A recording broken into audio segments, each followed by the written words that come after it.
সন্ধ্যার শান্ত আকাশে হঠাৎ করে উড়িষ্যা থেকে কক্সবাজার, রাঙ্গামালি থেকে খুলনা, সীতাকুণ্ড থেকে পশ্চিমবঙ্গ, মাইলের পর মাইল জুড়ে মানুষ অবাক বিস্ময়ে তাকিয়ে দেখল এক ধাবমান আলোর রেখা। যেন অন্ধকারের বুক চিরে এক জ্বলন্ত সংকেত ছুটে চলেছে এক অজানা দিকে। কেউ দেখেছে শুধু আলো, কেউ দেখেছে প্রযুক্তির বিস্ময়, আর কেউ দেখেছে শক্তির নীরব ভাষা।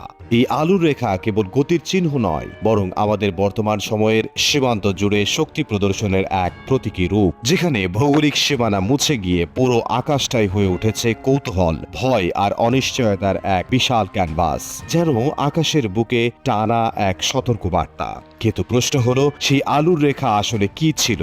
এটি কি ভারতের উন্নত অগ্নি ভি এর আরেকটি গোপন পরীক্ষা, নাকি নতুন কোনো হাইপারসনিক প্রযুক্তির সংকেত? কেন বিপদসীমা ছিল ৩,৫০০ কিলোমিটারেরও বেশি? এই পরীক্ষা কি শুধু একটি ক্ষেপণাস্ত্রের পরীক্ষা, নাকি ভারত, পাকিস্তান ও চীনের কৌশলগত উত্তেজনার মধ্যে দক্ষিণ এশিয়ার শক্তির ভারসাম্যে নতুন এক বার্তার সূচনা?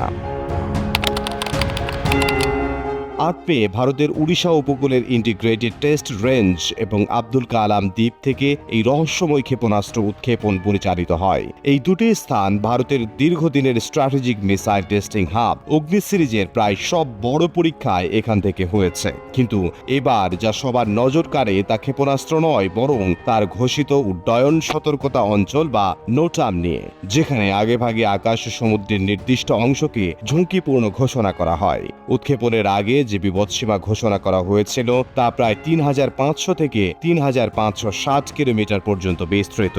এত বড় এরিয়া যা সাধারণ কৌশলগত যুদ্ধক্ষেত্রের ক্ষেপণাস্ত্রের জন্য লাগে না। সামরিক বিশ্লেষকদের মতে এত দীর্ঘ নিরাপত্তা করিডোর সাধারণত দূরপাল্লার কৌশলগত ব্যালিস্টিক ক্ষেপণাস্ত্রের ক্ষেত্রেই ব্যবহৃত হয়, যেগুলো পারমাণবিক প্রতিরোধমূলক মিশনের অংশ। যদিও ভারতের defence research and development organisation বা প্রতিরক্ষা মন্ত্রণালয় এখনও নিশ্চিত করেনি আসলে কি উৎক্ষেপণ করা হয়েছিল। সামাজিক যোগাযোগ মাধ্যমে ছড়িয়ে পড়া ভিডিওগুলোতে দেখা যায় আকাশ চিরে উপরের দিকে ছুটে যাচ্ছে এক উজ্জ্বল অগ্নিরেখা। বিভিন্ন অঞ্চল থেকে বহু মানুষ এটি দেখতে পাওয়ার দাবি করেছেন। এই বিস্তৃত দৃশ্যমানতা থেকে ধারণা করা হচ্ছে ক্ষেপণাস্ত্রটি বহু উচ্চতায় এবং দীর্ঘ পাল্লার পথে অগ্রসর হচ্ছিল। কিছু ভিডিওতে দীর্ঘ সময় ধরে আকাশের জ্বলন্ত আলোর আভা দেখা গেছে, আবার কিছু ফুটেজে গতিপথে সামান্য পরিবর্তনের মতো আচরণও লক্ষ্য করা গেছে। আর এখান থেকেই জল্পনা আরও বেড়েছে, কারণ সাধারণ ব্যালিস্টিক ক্ষেপণাস্ত্র পৃথিবীতে ফিরে আসার সময় সরল পথে নেমে আসে, কিন্তু এখানে গতিপথ পরিবর্তন দেখা গিয়েছে। সবচেয়ে বড় প্রশ্ন এখন এখানেই, এটি কি অগ্নি 5 নাকি অগ্নি 6? অগ্নি 5 ইতোমধ্যেই ভারতের কৌশলগত প্রতিরোধ ব্যবস্থার মূল ভিত্তি। এটি ভারতের ভেতর থেকেই চীনের গভীর কৌশলগত লক্ষ্যবস্তুতে আঘাত হানতে সক্ষম, ফলে এটি ভারতের প্রতিরক্ষা সক্ষমতার একটি গুরুত্বপূর্ণ শক্তি। কিন্তু যদি এটি অগ্নি 6 হয়, তাহলে পুরো পরিস্থিতি সম্পূর্ণভাবে বদলে যেতে পারে। বিশ্লেষকদের মতে অগ্নি 6 এর সম্ভাব্য পাল্লা প্রায় ৮,০০০ থেকে ১০,০০০ কিলোমিটার পর্যন্ত হতে পারে। অর্থাৎ এর মাধ্যমে শুধু এশিয়া নয়, ইউরোপের কিছু অংশেও পৌঁছানো সম্ভব হবে। এর সঙ্গে যুক্ত হয়েছে হাইপারসনিক, কারণ হাইপারসনিক গ্লাইড ভেহিকল শুধু দ্রুত চলে না, এটি মাঝ পথে নিজের দিক পরিবর্তন করতে পারে। সামাজিক যোগাযোগ মাধ্যমে ছড়িয়ে পড়া ভিডিওতে যে দীর্ঘ সময় ধরে জ্বলন্ত আলোর রেখা এবং গতিপথ পরিবর্তনের মতো আচরণ দেখা গেছে, তা এই হাইপারসনিক প্রযুক্তি নিয়ে জল্পনাকে আরও জোরালো করেছে। তাছাড়াও অগ্নি 6 নিয়ে সবচেয়ে বেশি আলোচনা হচ্ছে একাধিক ওয়ারহেড বহনের সক্ষমতা নিয়ে। এর মানে হলো একটি ক্ষেপণাস্ত্রের ভেতরে একাধিক আলাদা আঘাতকারী অংশ থাকতে পারে, যেগুলো পৃথক পৃথক লক্ষ্যবস্তুতে আঘাত হানতে সক্ষম। অগ্নি 6 এর এই ক্ষেপণাস্ত্র উৎক্ষেপণের সময় ছিল ৬ মে থেকে ৯ মে পর্যন্ত, আর ঠিক ৭ মে ছিল অপারেশন সিঁদুরের প্রথম বার্ষিকী।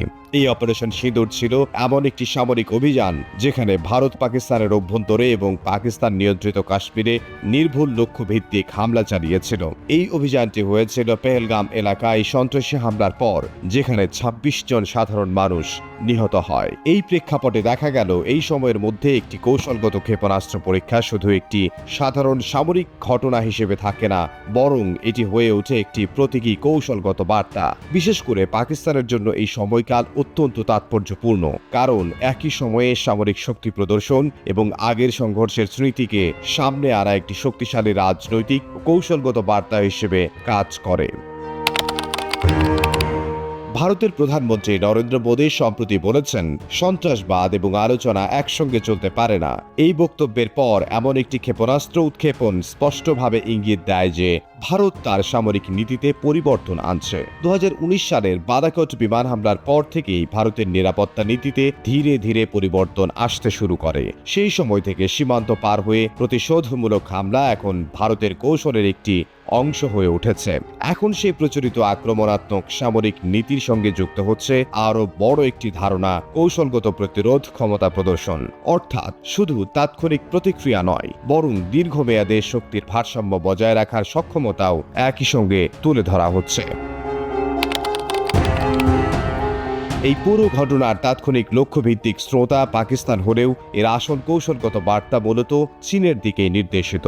কারণ ভারতের সবচেয়ে বড় নিরাপত্তা চ্যালেঞ্জ এখন দুই দিক থেকে, একদিকে পাকিস্তান, অন্যদিকে চীন। এই দুই ফ্রন্টে একসঙ্গে সংঘাতের সম্ভাবনাকে কেন্দ্র করেই ভারতের সামরিক পরিকল্পনা এগুচ্ছে। অন্যদিকে চীন দ্রুত তার পারমাণবিক অস্ত্র ভাণ্ডার বাড়াচ্ছে এবং একই সঙ্গে ভারত মহাসাগর অঞ্চলে নৌ সামরিক উপস্থিতিও বৃদ্ধি করছে। এই পরিস্থিতিতে ভারতের দীর্ঘ পাল্লার ক্ষেপণাস্ত্র সক্ষমতা একটি ভারসাম্য তৈরি করার চেষ্টা হিসেবে দেখা হচ্ছে।